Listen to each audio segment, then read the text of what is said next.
Bom, antes de mais nada, agradecer o convite, né, da Bia, do Roberto.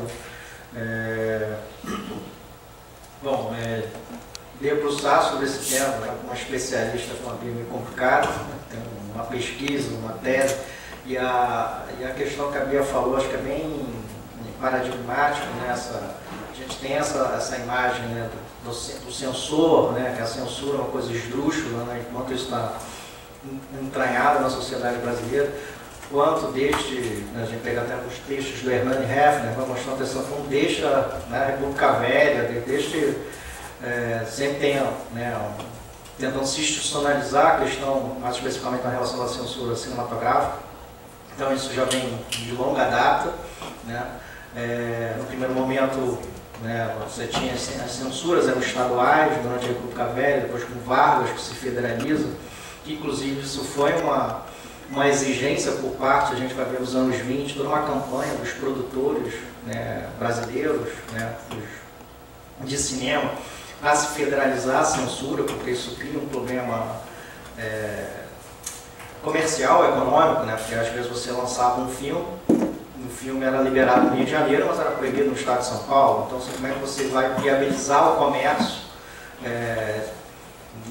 do filme, né? Então, isso vai ser uma das primeiras, foi uma campanha dos produtores, isso com Vargas vai atender em 32. Então, quer dizer, desde muito cedo a gente vai ver órgãos, né, que vão, né, estar institucionalizada a questão da censura, né?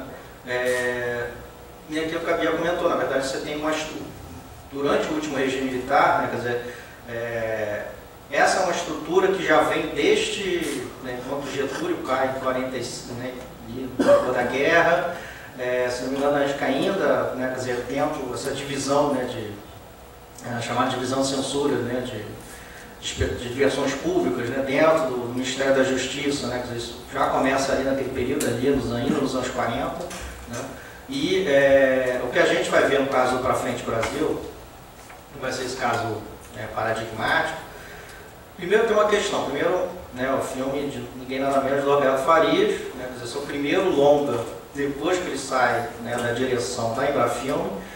O Roberto ele fica à frente da Embrafilme de 1974 a 1979, é considerado o período áureo da Embrafilme em termos de produção, em termos de controle de mercado, né? Quer dizer, o Roberto Farias é uma figura chave nesse processo. Ele é um nome, né, tem estudo de cinema, história de cinema brasileiro sabe, ele é um nome que é escolhido ali naquele momento exatamente para fazer uma mediação com o cinema novo, né? Ele é uma pessoa que tem trânsito com esse pessoal. E a partir de 1975, a gente sabe que o PNC, um Plano Nacional de Cultura, tem uma mudança, né? A gente já está no tempo do governo Geisel, já tem a cultura ela sai da esfera, né, da doutrina de segurança nacional, tem, né, uma outra concepção de cultura, e a gestão do Roberto Farias vai estar dentro dessa esfera. E era uma esfera, e era um momento também em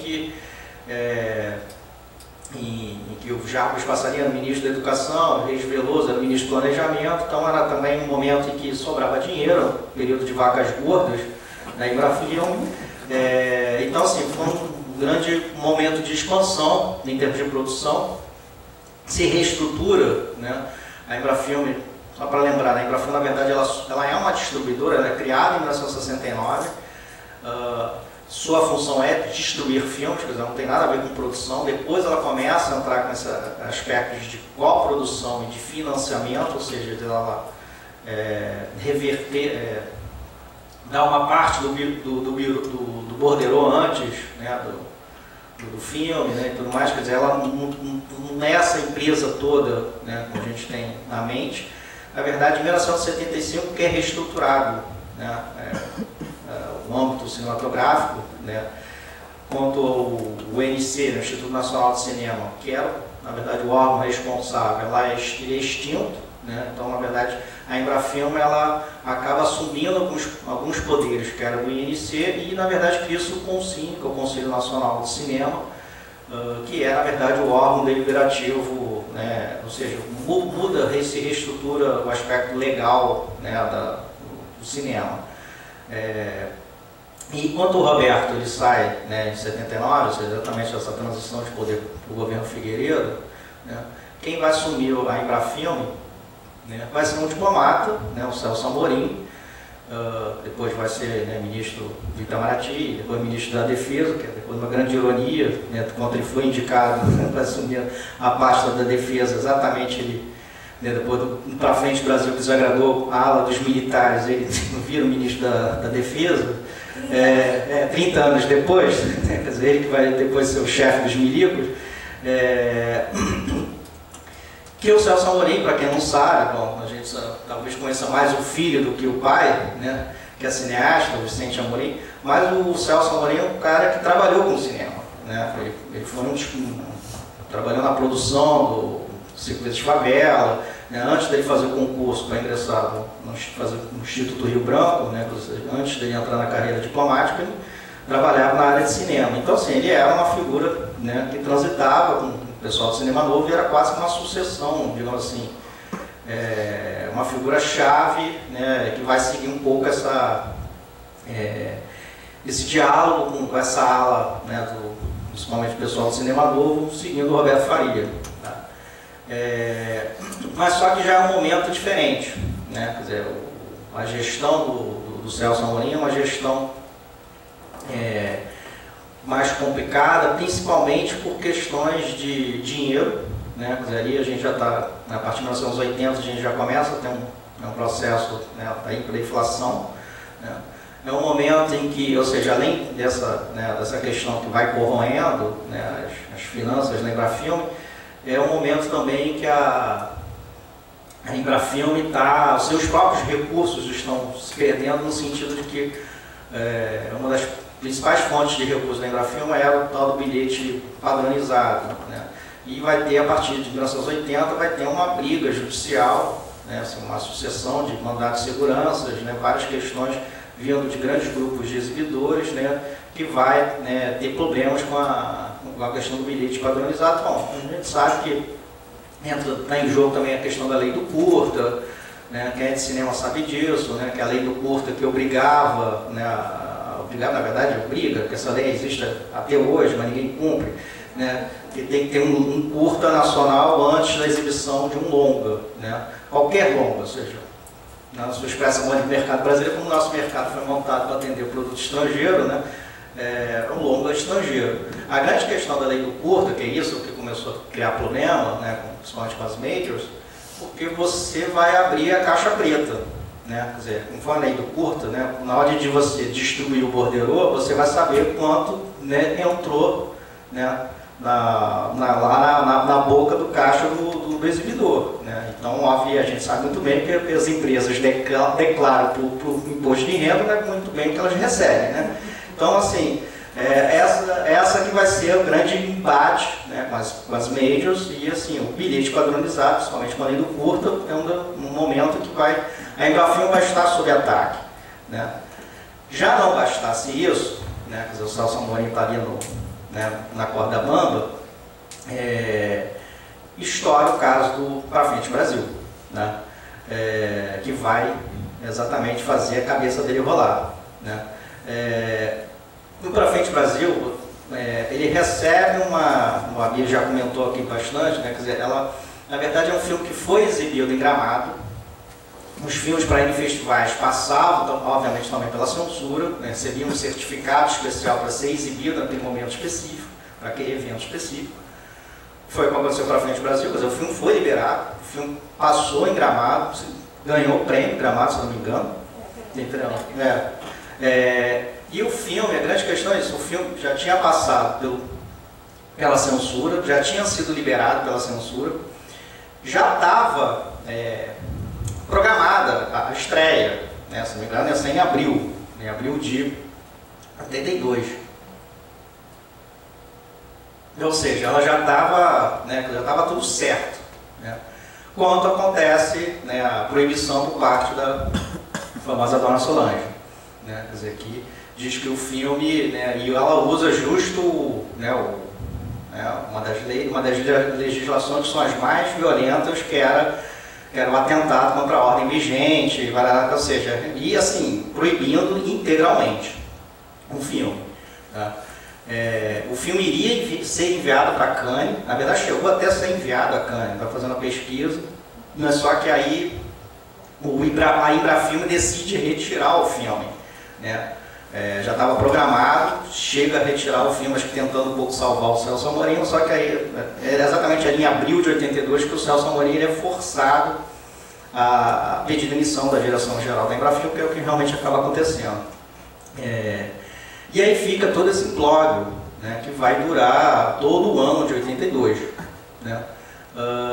E isso vai ser muito acompanhado pela imprensa, né, já é um momento de relativa de abertura, né, então tem vários manifestos, várias manifestações, várias entrevistas.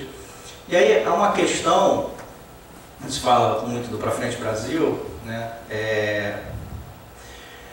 você tinha dois procedimentos assim, quando o seu filme era censurado. Né? Quer dizer, uma era as batalhas judiciais, que era muito, vai ser a prática comum, principalmente, né?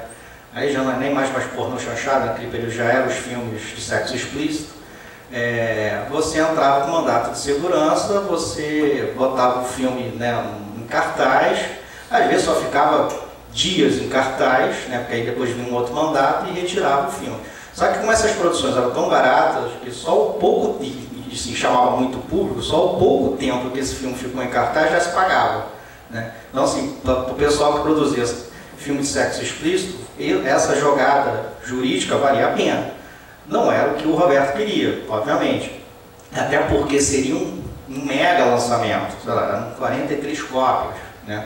Então ele queria, né, garantir um lançamento, uma carreira comercial normal para o filme dele. Né? E aí vai ser uma via tortuosa, né, e de muitas negociações. Isso é exatamente o que se fala muito isso, né, bater muito em gabinete, aproveitando também as pressões, as brigas internas da censura.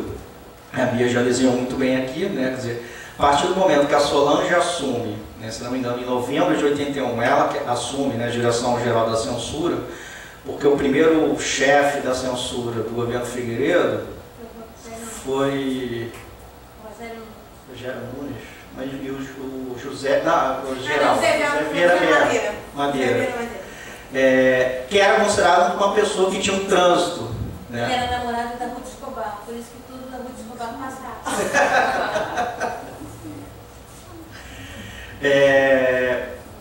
E aí ele sai, e aí assume a Solange, e aí tem uma nova reconfiguração, né? Inclusive acho que muda o próprio Conselho Superior de Censura, que tem uma nova, os conselheiros mudam. E a posse da Solange é uma posse secreta. Secreta, exatamente. Diferente do Vieira Madeira, que até pessoas da Embrafilme, cineastas, quer dizer, uma posse aberta e visto com o tempo do espírito do governo Figueiredo de abrir, né? Mesmo que seja a porrada. E aí a questão, assim, quando estoura, né, o filme é censurado de vez, né, tem toda uma negociação, né, e quando o filme era censurado, você podia, né, acionar o Conselho Superior de Censura e, em última instância, né, se não houvesse o aval do Conselho, né, você, em última instância, na verdade, era o ministro da Justiça que era a figura, né, principal. Ou seja, isso significa que o Conselho Superior também não era tão superior. Na verdade, tinha alguém acima do Conselho Superior que era o ministro. Né. Tanto tem várias histórias assim, de filmes que, para salvaguardar a figura, né, do ministro da Justiça, porque aí ele tinha que se manifestar pessoalmente, né, ele tinha que dar lá a canetada, muitas coisas passavam no Conselho Superior de Censura. Né, parece que tem uma história séria, que é a história do Calígula, né, que é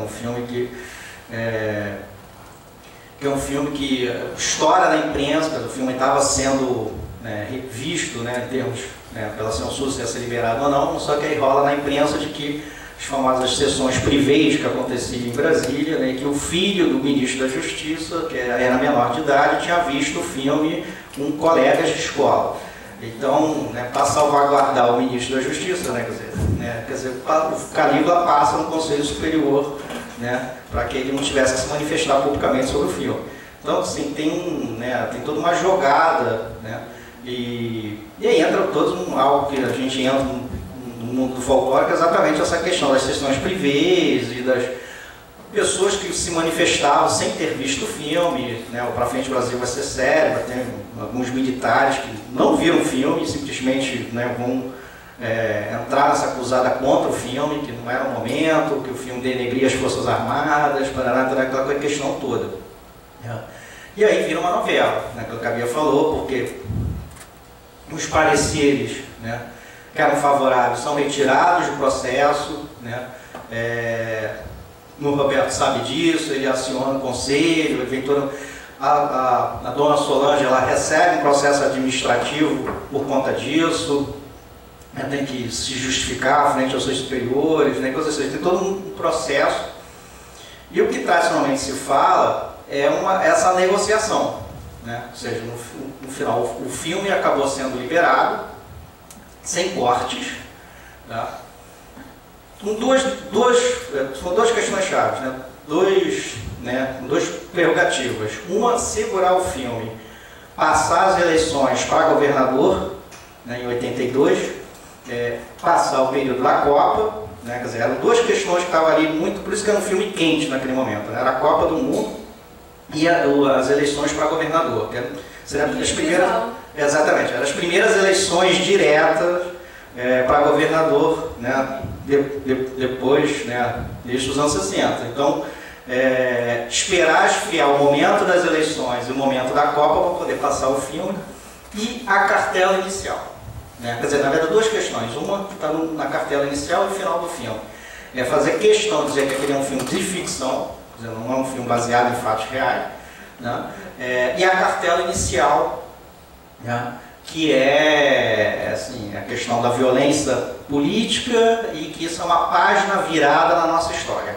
Né? Quer dizer, como se fosse aquilo ali aconteceu em 1970, tá? E assim, não é o que está acontecendo hoje, naquele momento. Essa ideia de que é um passado, né, e que não está mais. Né? E o filme acaba sendo liberado, entra em cartaz, faz um sucesso, entra uma discussão. O filme é premiado em Berlim, o filme é passado em Berlim, mas se não me engano já é 83, né? Ele também é premiado em Berlim, né? E aí, bom, ele faz todo essa sua carreira, né? E virou um filme emblemático nessa questão, né? Quer dizer, é um filme que, se não me engano, acho que é a primeira vez que no cinema brasileiro a gente vê personagens de guerrilheiros, né? Não só a questão da tortura, mas a questão dos guerrilheiros. Tá?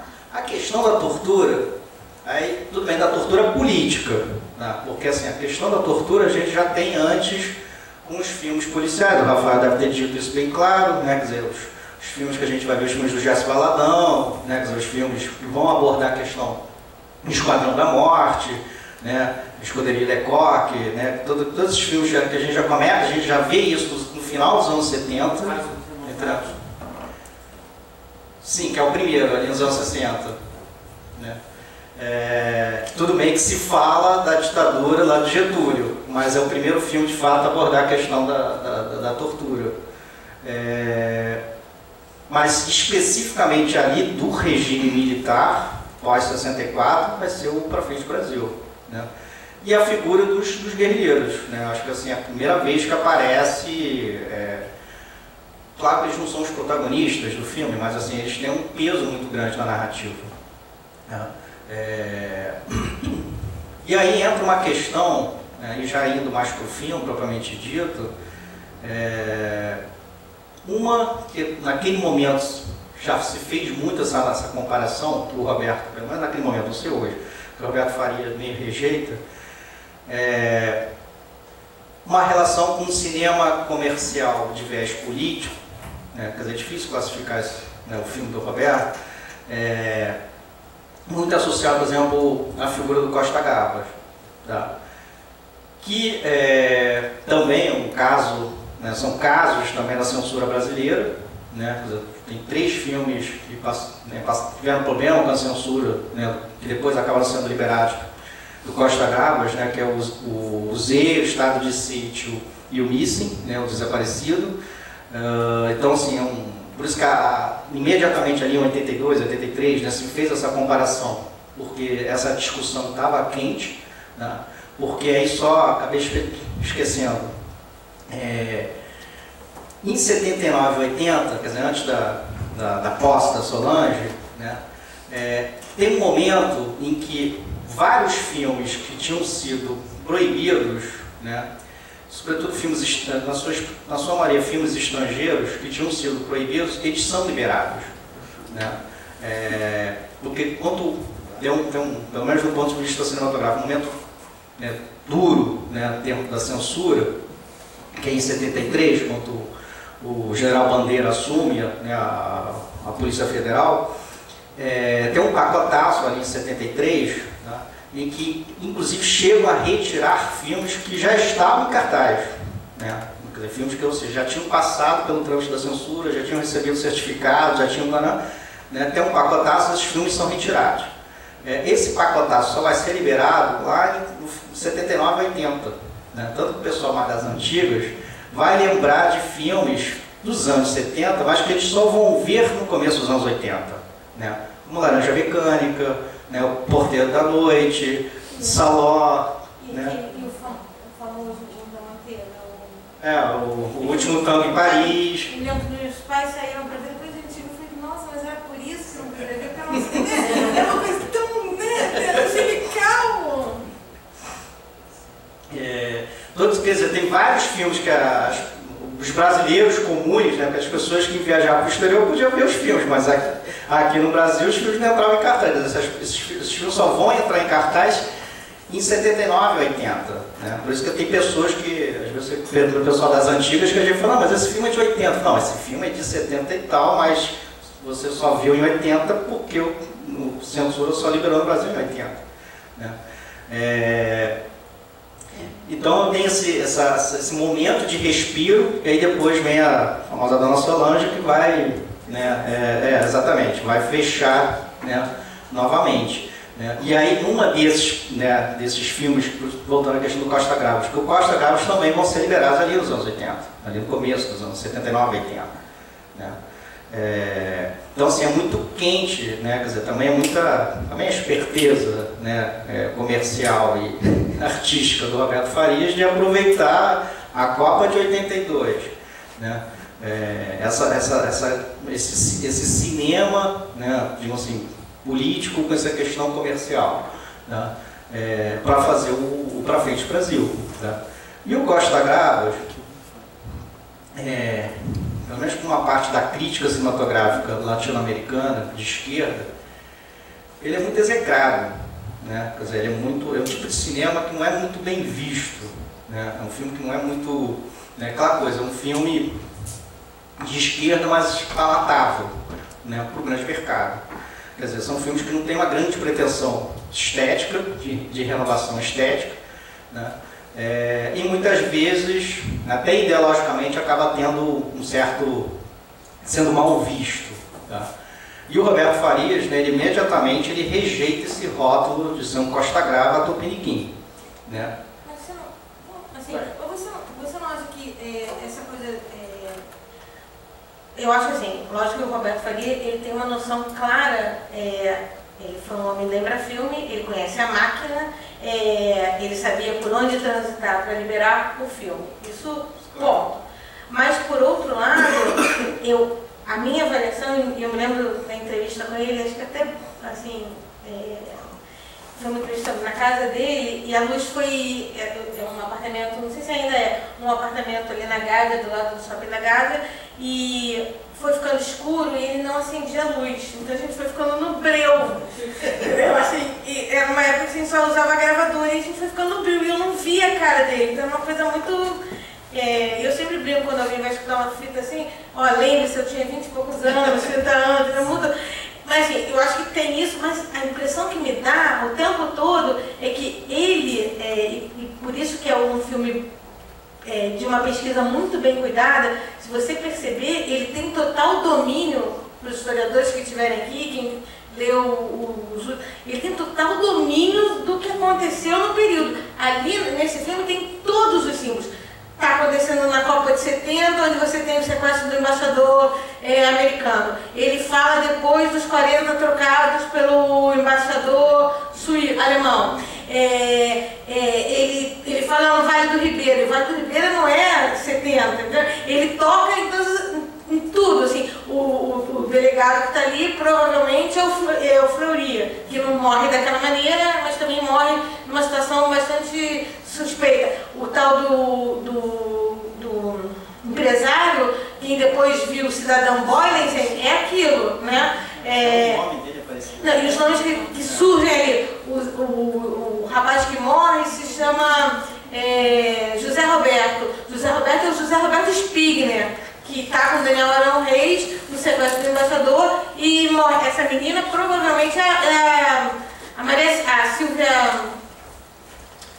Aqui, enfim, aqui está no sequestro do embaixador da Meia Loura. Enfim, ele tem total domínio daquelas pessoas. A impressão que me dá é que ele constrói esse filme para mudar a imagem dele como um homem do aparelho de Estado, porque ele sabia que ele não ia ter grande bilheteria, muito pelo contrário, ele ia ter muitos problemas para fazer esse filme passar. Mas é quase como se ele quisesse fazer uma inversão à esquerda, do tipo, o tabuleiro está mudando. Eu fui um homem da Embrafilme de meados dos anos 70, né, no governo Geisel, né, mudou o tabuleiro e eu vou reinventar a minha história. E mostra que ele sabe que quando ele... Ainda bem que o João não está aqui. Mas que quando ele quer fazer cinema, ele sabe fazer cinema muito bem. A atuação...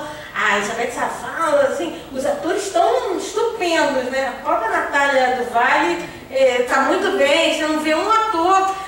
E a famosa cueca vermelha do Antônio Fagundes, né? Que é clássica, né? Então, assim, para mim me dava essa impressão de que ele fez uma opção consciente, que é uma coisa que vai acontecer muito naquele período, que assim, memórias estão sendo disputadas, você quer reescrever o seu passado. E a leitura que eu faço muitas vezes é assim, que ele quis entrar numa outra seção, porque hoje em dia, quando você pensa num filme sobre aquele período de transição, você lembra do Prefeito Brasil. E quando você assiste, você vê que é um excelente filme, porque se você comparar com O Que É Isso, Companheiro, a gente vê que empobrecemos muito 30 anos depois. Então, eu não consigo dizer... E ele, como é um homem de mercado, eu me lembro muito do Gustavo Dal. Essa última vez que a gente viu o Gustavo no Ouro Preto, o Roberto Faria estava lá, né, a gente jantamos todos juntos antes do Gustavo ir embora. Era muito isso, você via aquele homem de mercado. Me parece assim, que foi uma construção consciente, né? Ele deixa a Embrafilme levando provavelmente financiamento e tal, e reconstrói essa história. Não sei, eu sempre tive... boa. Esse filme ele tem, quando o Celso Amorim vai defender o filme, esse filme tem acho que 30% do financiamento da Embrafilme, ou seja, grande parte do capital privado, né, levantado pelo próprio Roberto, por isso também essa forma de salvar o filme, né, na sua carreira comercial. E o filme, a questão do roteiro, as informações, o filme ele é muito bem estruturado, a gente tem noção do tempo, ou seja, ele dura exatamente o período da Copa, né? Então assim, é um mês que muda radicalmente a vida daquelas pessoas em um mês. Né? Então assim, e essas informações que ele vai dando, né, é exatamente isso, essa questão de uma profunda pesquisa, vai amarrando e vai, né, criando essas expectativas, né?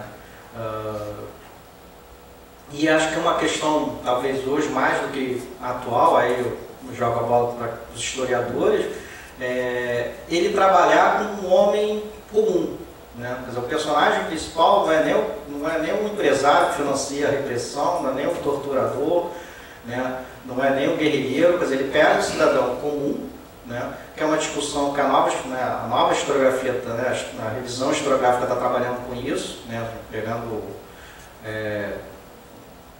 a questão da resistência, né, nos países que foram ocupados durante, né, os nazistas, né, não a resistência que acabou virando, monumentalizando a resistência, mas como as pessoas viviam o dia a dia, né, as pessoas que não se engajaram, né, com armas, né, para expulsar o invasor animal, né. E esse tipo de historiografia, né, a gente sabe, está chegando, né, para repensar os regimes militares aqui na América Latina, né. Então, assim, como é que as pessoas, né, se funcionário trabalhava numa empresa de engenharia civil,